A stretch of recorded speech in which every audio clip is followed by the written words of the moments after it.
Battlestar Galactica has tons of Latter-day Saint references made by a member of the church, and he just mines it for its lore, its cosmology.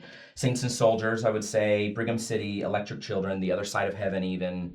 These are very palatable, digestible films for somebody who's not a member. And it doesn't mean they shy away from doctrine or Latter-day Saint specific ideas. It just means that they put story before sermon, which I think you have to do if you're making a piece of art or making a movie.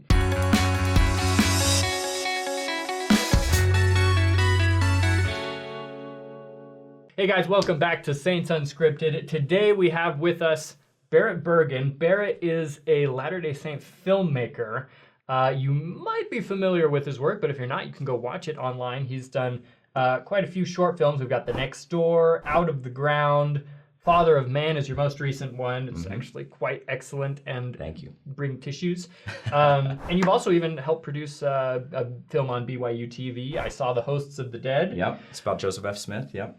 So the guy's got chops. Thank you, thank you. And we're excited to have you on. I appreciate it, David. Thanks for having me. I'm finishing my first feature film right now, the full length. It's a psychological thriller sci-fi called Cryo.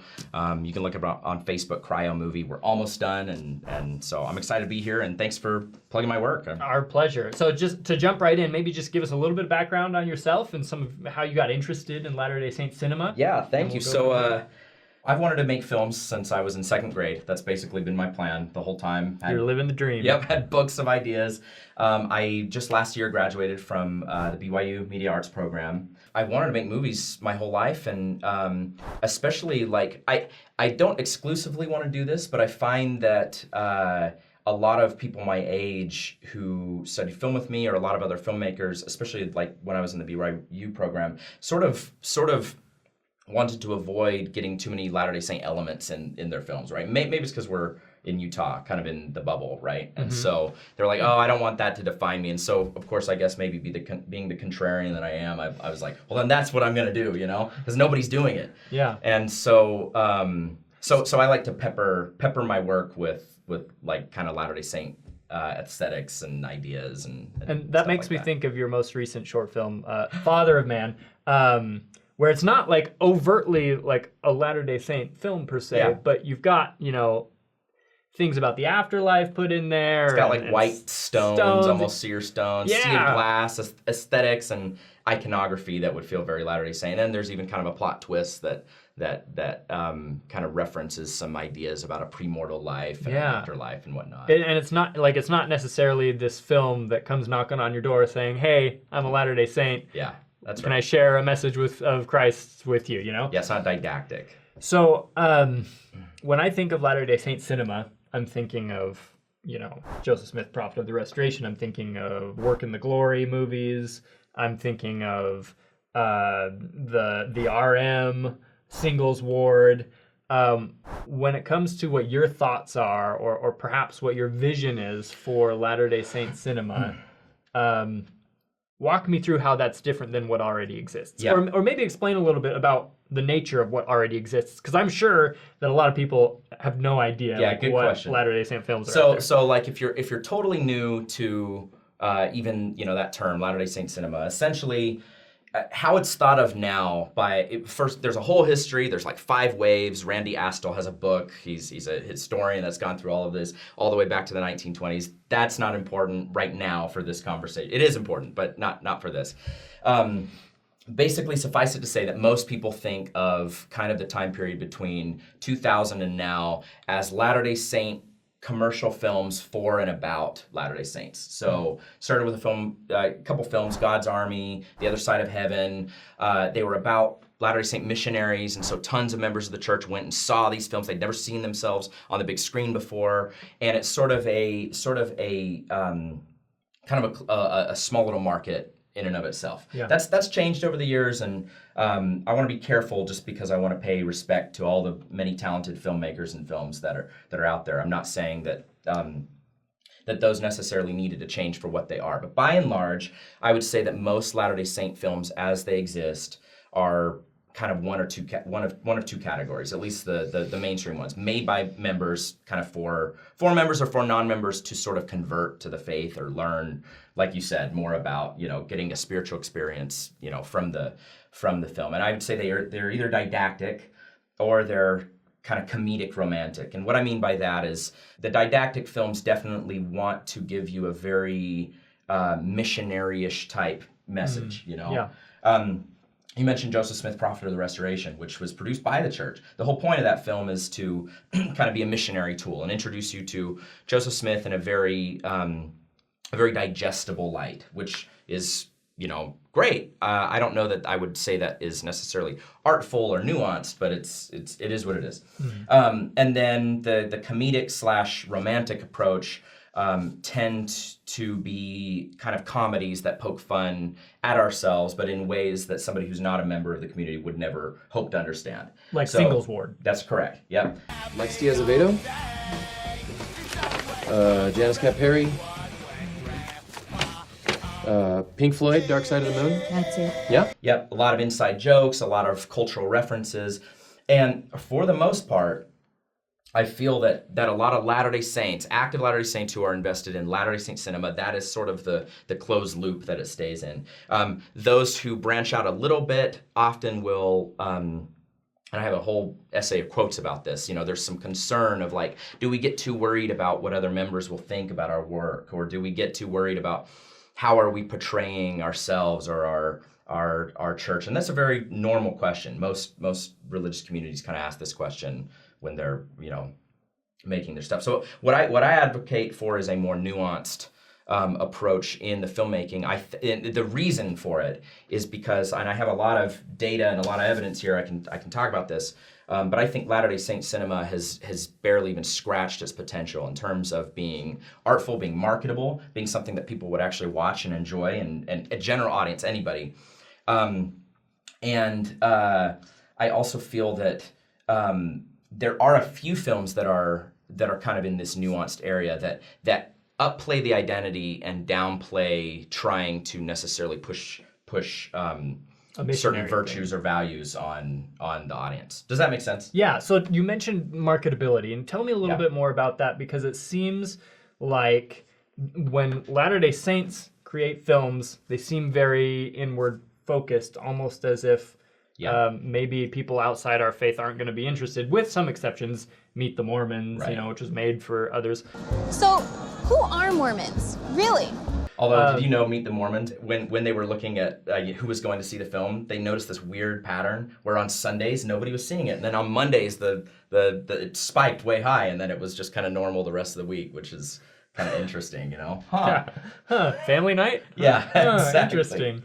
But then you've got like Latter-day Saints aren't the only ones talking about Latter-day Saints in cinema, or not even just Latter-day Saints specifically, but you mentioned Mormonism as a whole, talking about not just the Church of Jesus Christ of Latter-day Saints, but other sects of our faith, and whatnot. Splinter groups. Tell me a little bit more about what's going on here. Let me lay it out for you. First of all, by the way, I feel like a lot of people our age, I was just asked this before hopping on the show, a lot of people our age aren't super interested or familiar with kind of the last 20 years of Latter-day Saint cinema. Yep. In fact, my in-laws always talk about this. It's like, another churchy movie, like, can we leave? It's, and there's kind of a stigma, I guess. Our age group kind of likes stuff that's a little bit more raw and honest, and I think we're dealing with this to some extent in a ton of other areas. But as far as marketability goes, most people, all you've got to do is look at the work produced by either those outside of our faith or those, I guess, lapsed from our faith. Basically, look at kind of general shows and movies, even video games, plays, to see how marketable the subject matter is. So here's just a few. So just this year, 2021. And by the way, I just want to qualify, not all of these films are friendly, or necessarily like positive depictions of the faith. They are just depictions of the faith from the outside. And they range. Some are more generous, some are not. I think that's not the question we should be asking with this. And I think I would trust Latter-day Saint filmmakers to be fair and nuanced with their own with their own stuff. You're right? just pointing out that I'm just pointing for whatever reason, people are paying attention to us. Yeah, that's right. Yep. So 2021, Touch the Master's Hand just won the jury award at the Sundance Film Festival. I mean, just a few weeks ago. Murder Among the Mormons on Netflix is about Mark Hoffman and the forgeries that he made, the bombs, and so that's just 2021. 2020, Fargo season 4. There's a U.S. Marshal named Deffy, who's a very interesting character, a main character. I would say this is a mostly fun, positive depiction, but he's constantly talking about the 10 lost tribes and trying to do missionary work on people, and as he's solving these crimes. There's a show on Netflix called Messiah, where the President of the United States is a member of the church, and he references the Doctrine and Covenants scripture about the one mighty and strong, because they're trying to figure out if this messianic character is who he says he is. Maybe a lot of people would be familiar with Stranger Things. Some of these are kind of throwaway references, but I found it interesting that in the latest season, a minor character is part of a minor plot point, where one of the characters wants to date this girl out in Utah who's a member of the church, but really can't because she won't date people who aren't members of her faith. This is Susie. I copy. Susie! Dusty Bun? Dusty Bun. The Expanse sci-fi show that has the USS Nauvoo, right? That's like a big starship that's supposed to be going to other worlds and populating them.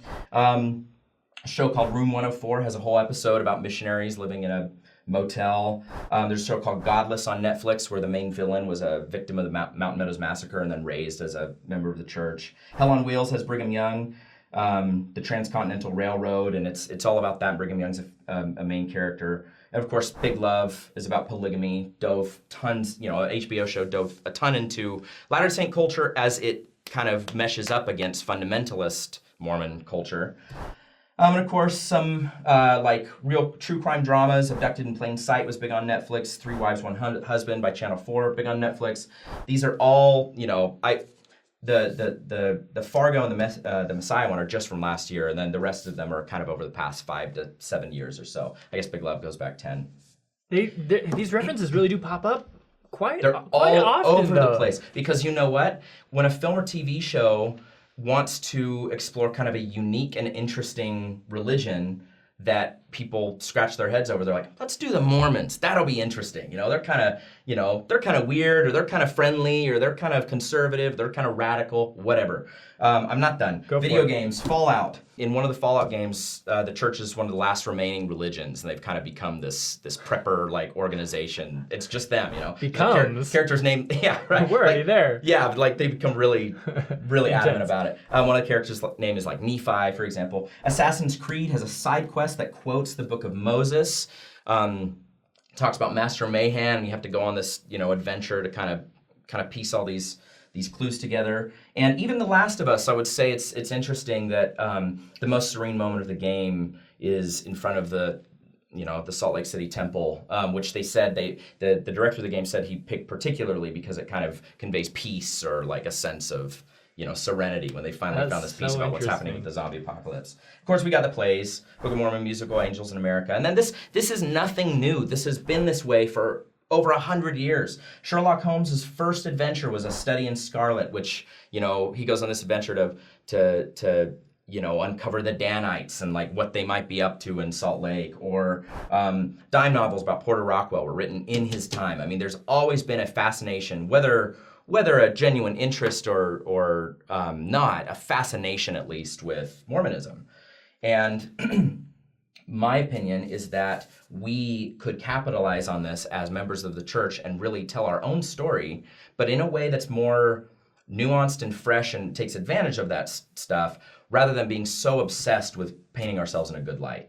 Because it doesn't work for people our age. People our age are more interested in something that's vulnerable or honest or whatever. We know when we're getting preached to, right? And this is true.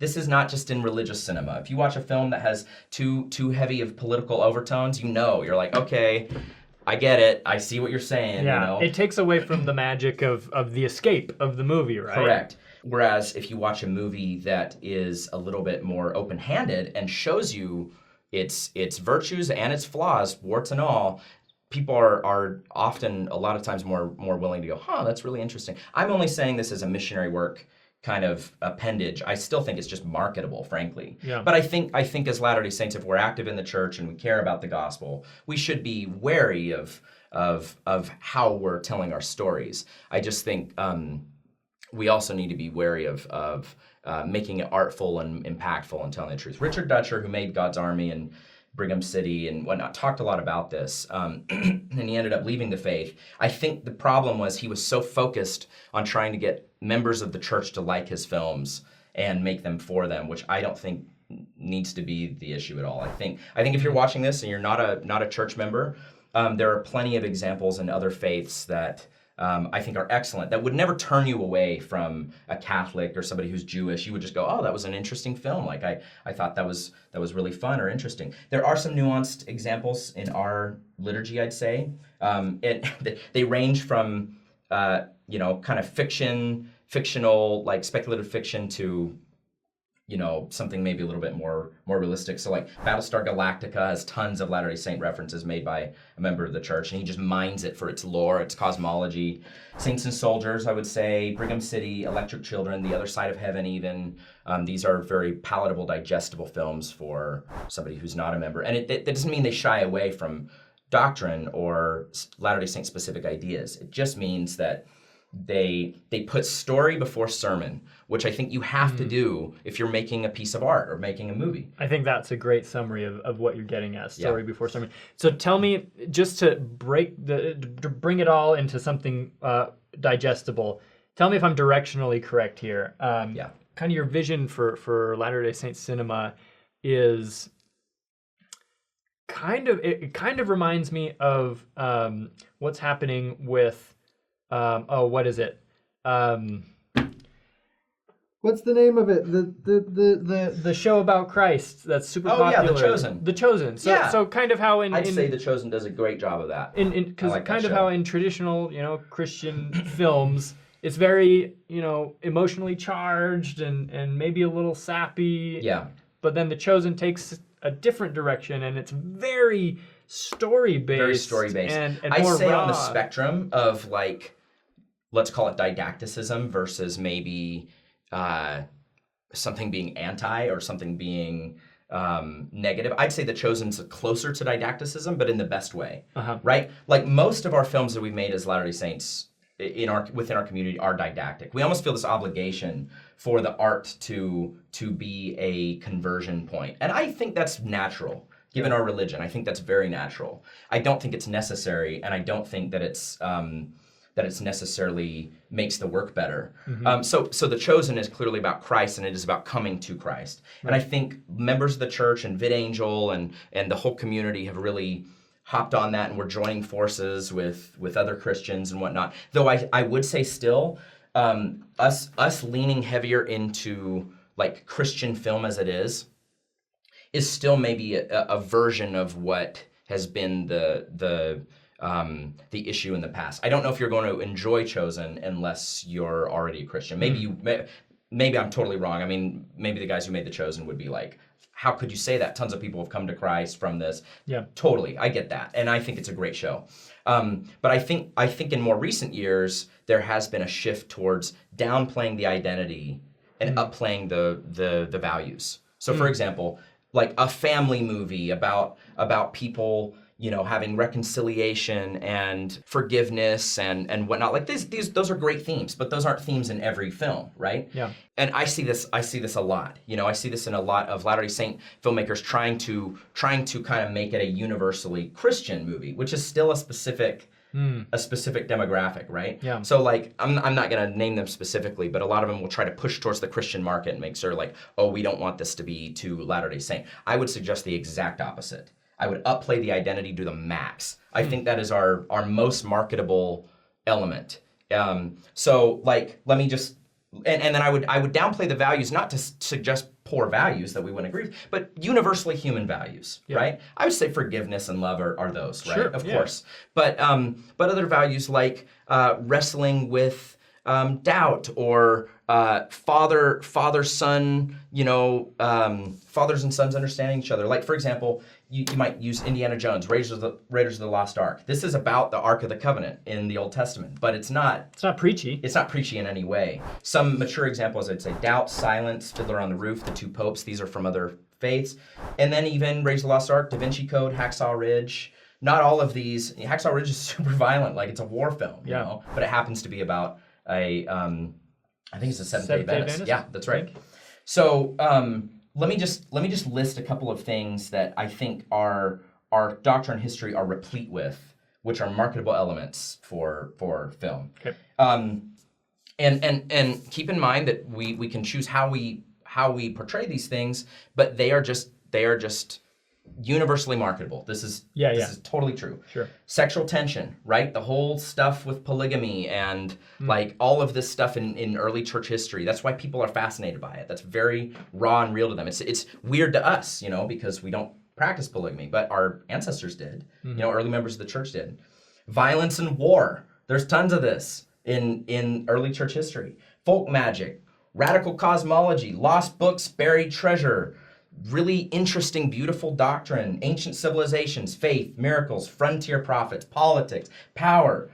It's been radically weird as well as clean-cut and conservative. It's everything. It is a really interesting subject matter. Yeah. And when I list all those things, how many existing Latter-day Saint films come to mind, right? Like that we've produced and tapped into, and as a culture, as a people. So here are some suggestions, and you talked about maybe seeing if you guys would ever implement these kinds of ideas. These are just some suggestions, right? Imagine a gritty Western that happens to tap into some of the tensions and politics, Porter Rockwell, whatever, you name it. Dark and dramatic retelling of some of our scripture stories, almost Lord of the Rings-esque or whatnot, like something very imaginative with the Book of Mormon. Cosmic science fiction, historical adventure, Mormon horror. This could be a polygamy ghost town. It could be early missionaries fighting devils in Europe. More complex historical drama, maybe an episode with a notable member or leader, power struggles, social issues, etc. Ezra Taft Benson, the Soviet Union.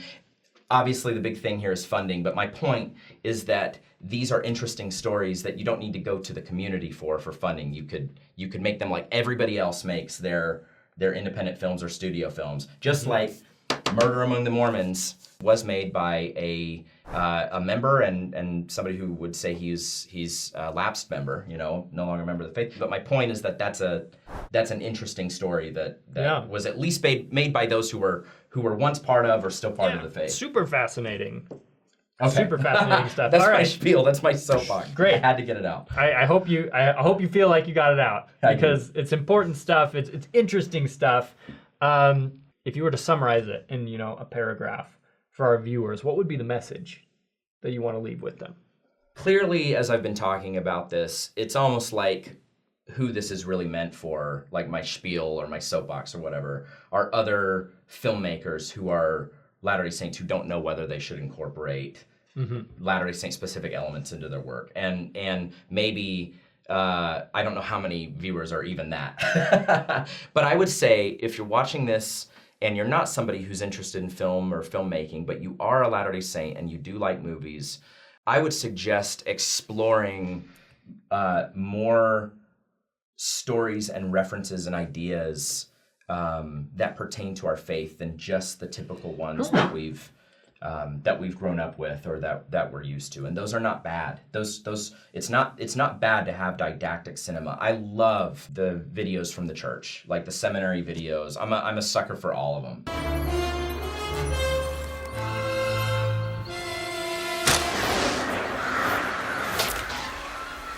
I mean, I love church movies and a lot of the didactic ones that I grew up with as well, but that's not the only type of story we can tell. And so what I would do is suggest looking into some of the references that I named and you know, see what you think. Maybe come up with some of your own stories or short stories or film ideas. Throw them out there. Throw them out there to other filmmakers who maybe don't know how to approach it, and maybe you always have had a movie idea that you wanted to see made. I think that as a culture we open up to this. There should be no obligation on the culture to support it because it's supposed to be general audience. But I think that if we're more open to the idea and maybe less bristly towards something that's a little bit outside of the box, I think that there's a lot of cool work that could be done. I would want to invite, if you want to see an example of this, and I know I'm not probably perfect at it, but some of my short films are good little case studies of what this could look like. The first that I would go watch is The Next Door. It's on Amazon Prime. It's also on YouTube. It's on Vimeo. It's a psychological thriller about missionaries whose investigator goes missing, and it's not in any way preachy, but it's just I got a message from a film festival once where the guy said, I don't really like your church. I don't really like Latter-day Saints. So that's how it starts. You know, I'm like, okay. Great. But he's like, I loved this film. It actually gave me some empathy for what it would be like to knock on doors all day. And I actually like these characters. Out of the Ground is a sci-fi that plays with kind of Edenic elements. And of course, Father of Man is also free on Vimeo or YouTube. Check those out, and if you like them, they're kind of for different audiences, but they're examples along that spectrum of didacticism, or maybe just more, something gritty and strange and new. And if you like them and you want to see more of that kind of thing, please let me know too. I don't want to dedicate my whole career to this. I just see nobody else really doing it or diving down this direction in a way that I feel like is meant for and marketable to everyone all over the place. Yeah. Awesome. Barrett, thank you. Thank you for sharing your thoughts. Really interesting concepts that you're bringing up. And I know that for the next, week and a half, I'm going to be going through my brain through this index of films that I've seen and TV shows, thinking of all the references to our faith. I was thinking about the movie SWAT that came out a while back. It's got Colin Farrell in it, I think, as this, rugged SWAT officer, and he talks to his other fellow colleague, and the colleague is like, I just converted to Mormonism, and I'm trying to treat my body as a temple. And then Colin Farrell is like just so like cool, and he's just like, and I treat my body like an amusement park. And then he goes and like shoots some guys or something. And you're just references like that, and they really are all over the place. They're all over the place. And the ones that I included are more than throwaway references. If we were to go to every reference that was made, like these are actually plot points. Yeah. Every reference is made. It's just all over the place. Every show, every movie, people love to throw references to Mormons, and we get all giddy about it because we love the attention. And I think we should use that rather than just be like, the world, they saw us. They noticed us. Yeah, that's right. Right. Well, thank you for having me. I've loved, and for those who don't know, David and I have been friends for a couple of years now. He did a review of one of my films, and we just kind of followed each other's stuff, and I think he's awesome. Great to finally meet you in person, though. Yeah, so nice to meet you in person. If you guys have comments, leave them in the comment section. That makes sense. Is it okay if they have questions for you? Can they leave those in the comments? Of course, yeah. Do you have social media that you want to plug? Yep. The best thing you could do is go to my Vimeo page, vimeo.com/Burgundy. We'll spell it out for you. And then, of course, I have Instagram, Facebook, but yeah, following my films on YouTube or Vimeo is probably the best way to keep up, at least with my work. Cool. Yeah. So right on. I'll respond to comments if people have questions, and throw some ideas around in the comments section. Yeah, throw out your best Latter-day Saint cinema idea. If you're okay with it just being out there, maybe I'll use it. Gee, Porter Rockwell Western would be so cool. Anyways, all right. Thank you guys for joining us. Hope you took something important from this. Hope it sparked some imagination, some ideas, got you more interested in Latter-day Saint cinema. And we'll see you next time.